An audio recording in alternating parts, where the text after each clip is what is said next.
हमारी अनावरत तपस्या और साधना का बल है। मैं 24 घंटे में सिर्फ 2 घंटे सो करके आपका ही तो काम कर रहा हूँ, ये सब कुछ कंटिन्यू कर रहा हूँ। अब आज आपके सामने एक अद्भुत तथ्य उजागर कर रहा हूँ। वशीकरण। वशीकरण अपने आप में बहुत बड़ा नाम है। ऐसा शब्द है जिससे डरना भी चाहिए, भयभीत भी होना चाहिए, खुश भी होना चाहिए, प्रसन्न भी होना चाहिए और उसका यूज सदुपयोग भी करना चाहिए।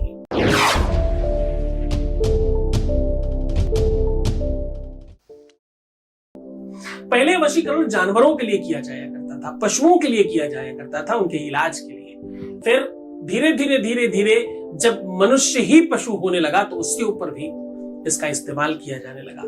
धीरे धीरे फिर करने वाले पशु हो गए, अच्छे लोगों पर प्रयोग करने लग गए। उसे रोकना चाहिए। वशीकरण का प्रयोग किसी भी तरह से गलत इस्तेमाल नहीं करना चाहिए। गलत किया हुआ वशीकरण हमेशा दुखदाई होता और अंत में बहुत बुरा होता है दोनों के लिए। उस पर किया जाता है उसके लिए भी, जो करता है उसके लिए भी। सही तरीके से किया जाए तो ये फलदायी है और ये प्रसाद है अपने आप में। भगवान की दी हुई एक औषधि है जो त्वरित काम करता है। तुलसी बाबा तो ये कहते हैं कि वशीकरण बहुत अच्छी चीज है, लेकिन क्या करें तो वशीकरण एक मंत्र है। क्या मंत्र है? वशीकरण करने के पहले कौन सा मंत्र का जाप करना चाहिए? बाबा तुलसी कहते हैं वशीकरण एक मंत्र है, तज दो बचन कठोर। फिर क्या करो? ऐसी वाणी बोलिए कि मन का पाखोए, औरन को शीतल करे, आपहु शीतल होए। ये लोग तो कहते हैं कि ऐसे भी काम हो जाता है। मैं कह रहा हूं अगर ऐसा ना हो, इंसान पशुवत बिहेव कर रहा हो, इंसान की प्रवृत्तियां, उसकी निजता, उसका व्यवहार और उसकी अपनी अस्मिता पूरी तरह से पशुवत हो रही हो, पिशाचवत हो रही हो, तो उस पर वशीकरण करना ही चाहिए। अगर किसी व्यक्ति की वजह से किसी को दिन रात रोना पड़ रहा है, उसका जीवनांत होने की कंडीशन पर आ गया है, तो वशीकरण होना चाहिए। आप कोई नहीं होते किसी को दुख देने वाले। अगर आप दुख दे रहे हैं तो आप वशीकरण के पात्र हैं, ये होना चाहिए। वशीकरण लेकिन सकारात्मक होना चाहिए। ऐसे लोगों पे कितनी बार देखा है शादी के बाद कोई इंसान इतना राक्षस हो जाता है कि एक सीधे व्यक्ति को पशुओं की तरह पीट रहा है, उसके साथ बर्बरता कर रहा है, जाति कर रहा है, गलत काम कर रहा है। कुछ लोगों को देखा गया है विवाह के बाद ऐसी चीजें होती हैं, ऐसी चीजें करते हैं जो करनी ही नहीं चाहिए। आप सोचिए जरा, विचार कीजिए जरा, इसको आप कैसे ठीक करेंगे? समझाना किसको चाहिए पता है? जो अपने आप को ना समझ समझे तो पहले, जो अपने आप को महामहोपाध्याय समझ रहा है उसे क्या ही समझाओगे तुम? उस मूर्ख रूपी सूरज को दिया ही दिखाओगे, कुछ होने वाला नहीं है। क्योंकि मूर्ख हृदय न चेत, जो गुरु मिले बिरंच सम। भगवान ब्रह्मा भी मिल जाए 4 मुख से पढ़ाने वाले तो भी मूर्खों को थोड़ी समझा सकते हैं, उन्हें थोड़ी पढ़ा सकते हैं। दुनिया में सक्सेस का 0.1% का 1000वां हिस्सा है। पूरे विश्व की आबादी निकालो और फिर सक्सेस रेट निकालो पूरी दुनिया में, जो जिनको सब जानते हैं उनके नाम लिखो, फिर आपको पता चलेगा कितने % है। कुछ 100 लोग निकाल पाओगे आप पूरे विश्व में जो जिनको आप भी जानते होंगे, बस समाप्त है पूरी दुनिया। और आबादी कितनी बड़ी, क्यों इतना कम क्यों है? उसी वजह से क्योंकि हर कोई महामहोपाध्याय है भाई, किसी कौन बड़ा करने वाला है, खुद ही में अपने आप में बड़ा है। 10 रुपए कमाने वाला, संकीर्ण बहुत सूक्ष्म काम करने वाला भी अपने आप को रईस समझता है।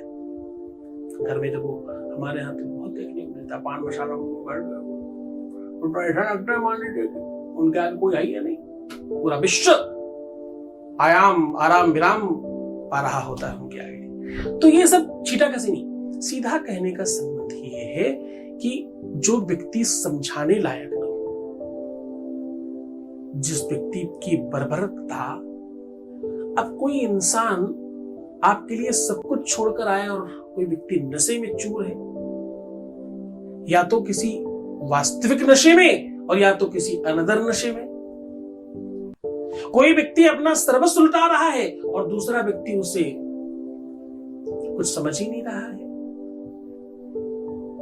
जब समकक्षता ना हो, जब बराबरी ना हो, ददाती प्रतिग्रहणाति नान्यथैसा प्रसीदति, कुछ दिया जा रहा हो वैसा ही नहीं मिल रहा हो तो रिश्ता नहीं है, ये संबंध नहीं है, ये समझौता एक्सप्रेस है, ये नहीं चलेगी, बंद हो जाएगी। ऐसी कंडीशन में वशीकरण काम करता है। वशीकरण के नाम पर 99.9% चीजें आपको गलत बताई जाती है। एक्चुअल वशीकरण बहुत मुश्किल है। आज मैं तुम्हें बता रहा हूं वशीकरण का एक साधारण रूप, आज मैं तुम्हें वशीकरण का एक सूक्ष्म रूप बता रहा हूं, आज मैं तुम्हें वशीकरण के लिए एक सामान्य व्यवस्था बता रहा हूं जिससे तुम्हारा काम चल जाएगा। आपको 5 लौंग किसी भी ऐसे सूती कपड़े में रखना है। ध्यान से, सूती कौन सा कपड़ा जो जल्दी गीला हो जाए, उसे आप पहले बाईं बगल में दबा के रखें थोड़ी देर, और कोशिश करें पंखा इत्यादि ना चलाएं, थोड़ा पसीना आने दें। फिर पहले बाईं तरफ फिर दाहिनी तरफ, या पहले दाईं तरफ फिर बाईं तरफ, ऐसा दोनों तरफ करें। तत्पश्चात जैसे हाथ की बगल में वैसे पैर की भी बगल में रख सकते हैं। हाथ और पैर के दोनों के बगलों में उसको थोड़ी थोड़ी देर, यानी आपके गुप्तांग के आसपास रखना होगा, थोड़ी थोड़ी देर रखें। तत्पश्चात इस लवंग को अपनी ही चप्पल जूते के अंदर, अपने ही पहने हुए सॉक्स के अंदर रखें, जो आप उतार चुके हो, जिसमें से स्मेल आ रही हो, जिसमें से थोड़ी आपकी जो आपकी बॉडी का ऑर्डर है वो आ गया हो, उसमें रखें। जब सवेरा होगा तो उससे निकाल करके आप अपने अंदर वस्त्र में, जो आपने नीचे पहना होगा, उसमें आपको उसको धुलना नहीं है, उसमें रखना है, दिन भर रखा रहने दें। ये तैयार है यूज करने के लिए। इसे जिस भी व्यक्ति को खिलाएंगे, जिस भी व्यक्ति को दे देंगे, वो व्यक्ति सर्वाधिक इंद्रियों से आपके पक्ष में होगा। इसका प्रयोग की विधि शुरुआत करने के लिए रविवार, मंगलवार, शनिवार, शुक्रवार होना चाहिए। इन 4 दिनों में से किसी भी दिन कर लें शुरुआत, और खिलाते समय भी अगर यही दिन मिल जाए तो आप जीत पड़े, फिर तो आप कहने ही क्या, फिर तो आप है, बाकी सब श्राप है। आप जीत सकते हैं। आप मुस्कुराइए, सुंदर बनिए, हर आधे घंटे में प्रणाम करके पानी पीजिए, अपना बहुत ख्याल रखिए। मैं ऐसी छोटी छोटी चीजें लेकर के आपके लिए हमेशा हाजिर होता हूँ। अपना ध्यान रखो, तुम्हारा ध्यान रखने के लिए भी मैं हूँ। अपना और अपने प्यार का ध्यान रखो, बाकी सब मैं कर लूंगा। ओम नमः शिवाय।